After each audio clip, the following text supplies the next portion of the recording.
Alors maintenant, on va parler d'une page qui est relativement importante, un petit peu comme la page d'accueil. J'en ai déjà parlé.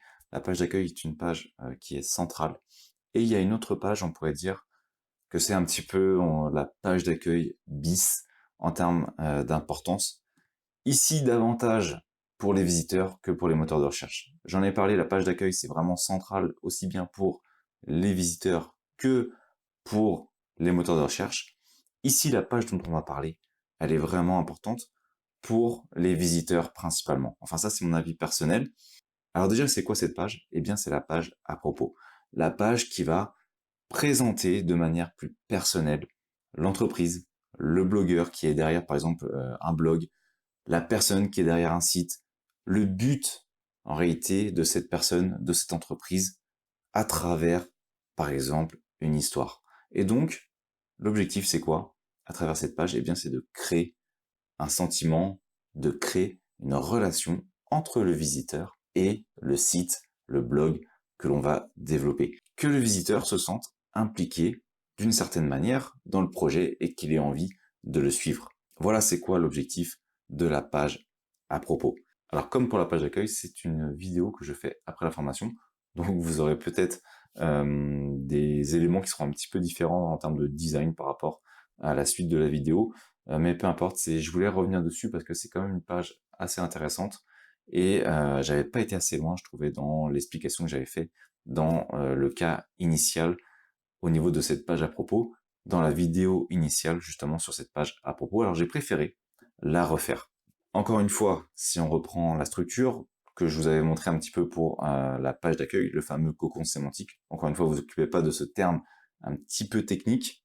Ici, c'est un autre cocon sémantique avec une forme un petit peu différente que celui que j'avais montré pour justement la page d'accueil. Et si vous faites attention, eh bien, on avait donc cette page centrale, et ici on a une autre page à côté de la page centrale qui a une grosse importance par rapport à l'ensemble de la structure du site. On voit que le rond est plus important. Pourquoi? Eh bien tout simplement, par exemple, prenons un exemple tout simple. Cette page à propos, lorsqu'on va faire la structure, je la positionnerai ici dans le menu. Et ce menu est présent sur toutes les pages du site. Donc, toutes les pages du site vont renvoyer vers la page à propos. On n'est pas obligé de le mettre dans le menu du haut, on peut le retrouver également dans le bas du site internet, et même dans ce cas, elle va être présente sur l'ensemble des pages, donc on aura un lien qui va pointer vers elle. Alors cette page, elle est donc importante, elle va prendre de l'importance à travers tous les liens qu'elle va obtenir par rapport au site, et ça va la faire grossir en termes d'importance. Donc, elle n'est pas négligée sur le plan du référencement naturel, mais son objectif se situe principalement pour les visiteurs, pour créer cette fameuse relation. Alors, vous allez peut-être me dire, c'est quoi la différence entre une page à propos et une page, par exemple, d'accueil? La première chose, comme j'ai dit, c'est donc cette fameuse différence où il y en a un, on va dire que c'est principalement pour les visiteurs, la page à propos, c'est avant tout pour les visiteurs, et la page d'accueil, ça va être visiteurs plus moteur de recherche. C'est vraiment important de jouer sur ces deux aspects pour la page d'accueil. Mais la page d'accueil, ça concerne avant tout, on va dire, l'objectif réel du site, pas de l'équipe ou de la personne qui est derrière le site. C'est-à-dire que si l'objectif du site, c'est par exemple de vendre, on va mettre en avant les différents produits. On va pouvoir mettre en avant les différents services. Si c'est un blog, on va mettre en avant les derniers articles du blog pour présenter son travail auprès des nouveaux visiteurs, par exemple. Voilà, donc ça va être l'objectif réel du site. La page à propos, c'est l'histoire de l'entreprise, l'histoire de la personne qui est derrière. On va présenter les personnes, l'équipe qui est derrière, ou peut-être l'unique créateur du site qui se trouve donc derrière ce dernier, afin de créer justement une connexion entre le visiteur et l'entreprise ou le blogueur si c'est un blogueur. Alors comment on va fonctionner? Généralement ce qu'on va faire c'est qu'on va créer une histoire. On va créer l'histoire, on va présenter l'histoire du blogueur. On va utiliser ce qu'on appelle le storytelling. Alors le storytelling, je vous laisserai vous renseigner dessus si vous ne connaissez pas, le principe est assez simple. On va créer une histoire qui va coller à peu près à l'audience que l'on vise. Alors ici, l'objectif, c'est pas de raconter du pipeau. Il y en a qui le font un petit peu, parce que très souvent, on va retrouver les mêmes histoires. Mais l'objectif ici, c'est pas de raconter du pipeau, c'est vraiment de raconter son histoire. Il n'y a pas forcément besoin qu'elle soit exceptionnelle. L'objectif, c'est pas ici de faire pleurer afin de créer cette fameuse connexion. L'objectif, c'est vraiment de raconter ce que vous avez fait, ce que vous pouvez apporter et dans quelle idée vous allez ensuite créer votre blog, votre site. Storytelling, pour faire simple, c'est le fait d'avoir par exemple un héros qui va avoir un problème, qui va réussir à résoudre ce problème, à atteindre à travers des solutions qu'il a mis en place, donc un résultat positif, et ensuite, eh bien, qu'est-ce qu'il va faire? Il va dire, voilà, j'ai créé ce site pour vous montrer comment j'ai réussi à obtenir ce résultat, et comment j'ai réussi à renverser tous les problèmes que j'avais à travers la solution que je vous propose, par exemple. Et ça va être du storytelling. En gros, vous avez un héros. Le héros, c'est quoi? C'est le créateur du site. Il a des problèmes, il résout ses problèmes, et en résolvant ses problèmes, il trouve une solution, et maintenant il vous propose de pouvoir justement appliquer cette solution.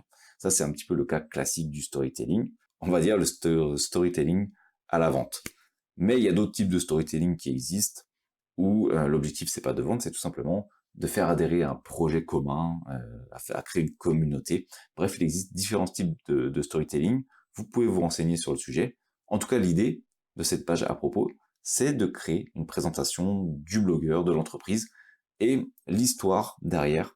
Par exemple, dans le domaine du luxe, vous remarquerez qu'il y a souvent des histoires très fortes afin justement de mettre en valeur la marque. Donc, vous pouvez vous inspirer des différentes pages à propos sur Internet. Vous allez trouver énormément de pages à propos intéressantes, mais n'oubliez jamais que l'objectif, c'est de présenter votre histoire, peut-être l'histoire de votre entreprise, si c'est l'objectif, et de la présenter de manière la plus honnête possible. Et justement, lorsque vous allez vouloir montrer ce que vous pouvez apporter, une autre solution, c'est davantage de mettre en avant dans sa page à propos, par exemple, des résultats que vous avez obtenus à travers des articles, je sais pas, des citations dans les livres, à travers des statistiques sur vos réseaux sociaux, peut-être présenter votre équipe, mettre en avant des vidéos de votre travail, mettre en avant peut-être un livre que vous avez écrit. Bref, mettre en avant ce que vous avez fait. Alors j'ai choisi quelques pages, hein, bien entendu. Ici, c'est des choix non exhaustifs, hein, j'ai fait un petit peu au hasard, entre guillemets. Ici, par exemple, on peut retrouver la page à propos d'une ONG internationale où ils vont présenter l'objectif de l'ONG et comment ils peuvent agir. Alors c'est une page en réalité à propos qui est découpée en plusieurs éléments. C'est-à-dire qu'une page à propos, je vous l'ai dit, c'est raconter une histoire. Si on veut avoir l'histoire, eh bien il faut cliquer sur l'histoire. On est toujours sur la page à propos, mais on est en gros sur une sous-page de la page à propos. Donc eux, ils ont créé une page à propos divisée en plusieurs étapes. Personnellement, je suis plus adepte de créer une seule page afin d'avoir tous les éléments sur une seule page. Mais voilà, c'est une possibilité qui existe de créer une page, par exemple une page principale, une page à propos, histoire de présenter, et ensuite de montrer l'histoire de l'entreprise, montrer le réseau, comme on peut le voir à travers le monde, les différentes équipes, comme je vous l'ai déjà dit. Maintenant, on peut voir ici c'est une page de démonstration à travers un business. Alors là, c'est du consulting, c'est un site de démo, hein, donc ça n'a pas forcément d'importance. Ici, on voit que c'est davantage donné cette page sur l'aspect visuel, à travers une image, à travers une vidéo, à travers des éléments qui permettent de mettre en avant justement l'entreprise ou le créateur. C'est un type d'agencement que vous pouvez également réfléchir. Vous avez également ici la page à propos d'un site de web marketing très connu dans le domaine francophone. Si justement vous lancez votre site, vous pouvez aller dessus, vous allez trouver pas mal de renseignements très intéressants lorsqu'on lance son site. Et ici, vous avez donc la présentation, la page à propos du créateur qui explique comment justement il a créé petit à petit ce site internet et comment ça s'est développé à travers justement des statistiques, 3 millions de visites par an, 80 000 abonnés sur Twitter, et les récompenses obtenues par ce dernier, avec un petit appel à l'action en finalité, si vous souhaitez vous inscrire pour rejoindre la liste d'abonnés. Donc là, on a un rapide tour d'horizon de la création du site et des résultats, la fameuse preuve sociale, montrer les résultats, montrer par exemple des témoignages, faire une sélection d'articles si vous voulez montrer vos meilleurs articles afin de renvoyer vers d'autres éléments de votre site. C'est également une possibilité. Ensuite, vous avez ici la page à propos Open Classroom. Alors, c'est un petit clin d'œil. Pourquoi? Parce que j'ai commencé la première fois que je programmais en informatique. Eh bien, c'était mon premier site sur lequel j'allais. Donc, à l'époque, c'était le site du zéro. Maintenant, ils ont bien évolué. C'est Open Classroom. Et on peut voir justement une présentation de l'objectif d'Open Classroom. Et l'objectif, c'est quoi maintenant? C'est principalement de permettre l'accès à l'acquisition de compétences à travers l'apprentissage et donc l'obtention d'un réel diplôme qui permet aux personnes de trouver par la suite un travail. Et en finalité, vous avez la présentation bien, des deux créateurs du site initial qui s'appelait le site du zéro, comme on peut le voir ici. Et ce sont les deux personnes qui ont commencé à développer le site petit à petit pour qu'il devienne maintenant un des sites les plus importants dans le domaine justement de l'apprentissage du numérique. Alors, comme pour le site précédemment, vous pouvez d'ailleurs aller sur le site, vous trouverez pas mal de renseignements, vous avez même des forums intéressants sur lesquels vous pouvez justement vous renseigner et partager avec d'autres personnes qui sont dans la création également de leur site. C'est comme ça qu'on peut également évoluer à travers, par exemple, des forums en posant des questions.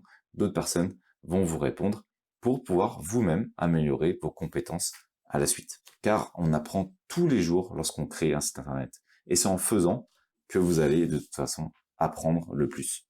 Une dernière chose avec la page à propos, eh bien, c'est que ça offre une possibilité. Cette possibilité, c'est quoi? C'est de, par exemple, maîtriser ce qu'on appelle son personal branding. Son personal branding, c'est sa marque personnelle sur Internet, par exemple son nom plus son prénom. Vous n'êtes pas obligé de le faire au début, vous pouvez très bien créer une page à propos classique, on va dire. Vous mettez en termes d'URL page à propos, mais vous avez également la possibilité, pour cette page à propos, de créer une page qui présente votre nom plus prénom. Vous pouvez le positionner ici.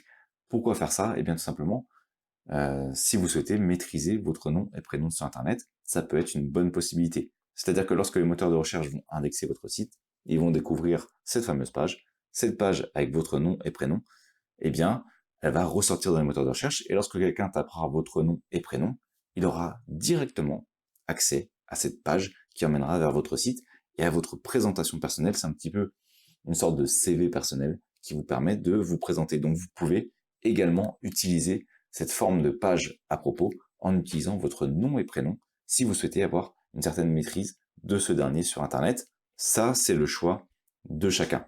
Donc comment créer une page à propos? Rien de très compliqué. On fait ajouter au niveau des pages et on va créer une page. Alors soit toute simple, soit on fait un joli agencement. Encore une fois, ça c'est vous qui décidez. Donc soit vous faites une page à propos, soit vous utilisez votre nom et prénom, soit vous utilisez le nom de l'entreprise. Tout est possible. On fait enregistrer. Ici, on a la page à propos qui se crée. Alors j'avais prévu du texte. Hop.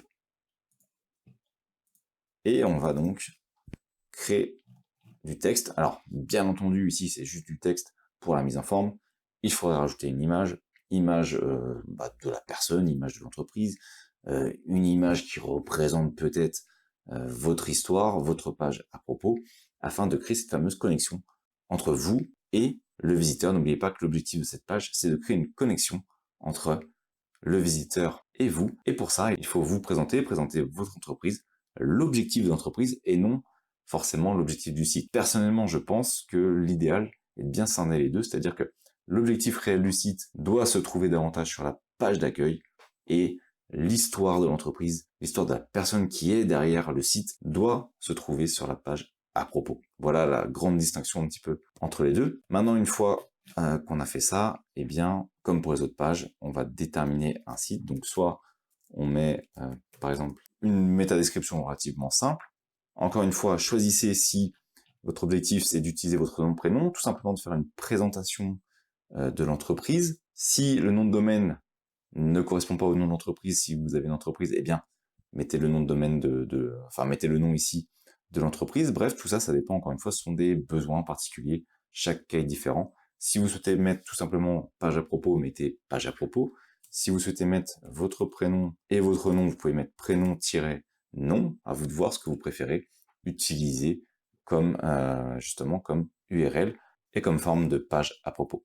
En tout cas, c'est une page qui va être relativement importante parce qu'elle doit créer la connexion entre vous et justement vos visiteurs. Une fois que c'est prêt, vous la publiez et cette fameuse page à propos, on la positionnera plus tard dans le menu qui se trouve justement en haut de notre site internet.